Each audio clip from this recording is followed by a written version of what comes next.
အားလုံးပဲမင်္ဂလာပါဒီနေ့မှာတော့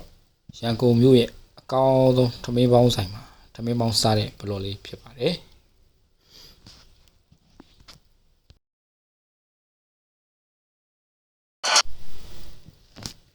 ဒီဆိုင်မှာထမင်းပေါင်းနဲ့အခောက်ကင်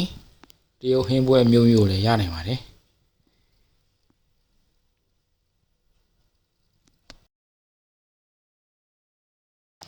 ဟိုးရင်ကလေးစားခဲ့တဲ့ဆိုင်လေးဖြစ်လို့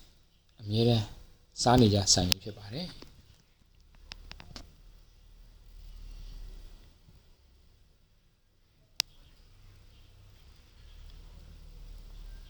ဒါလေးကတော့အခောက်ကင်တုပ်ဖြစ်ပါတယ်အရင်ကြိုက်ပါနေရာလေးကတော့မြင်းဒီကုန်းကဥကြော်ထမင်းပေါင်းဆိုင်လေးပဲဖြစ်ပါတယ်ကြည်ပေးတဲ့တယောက်ချင်းစီတိုင်းကိုကျေးဇူးအများကြီးတင်ပါတယ်နောက်ဗီဒီယိုတွေမှာပြန်တွေ့မယ်နော်ဘိုင်ဘိုင်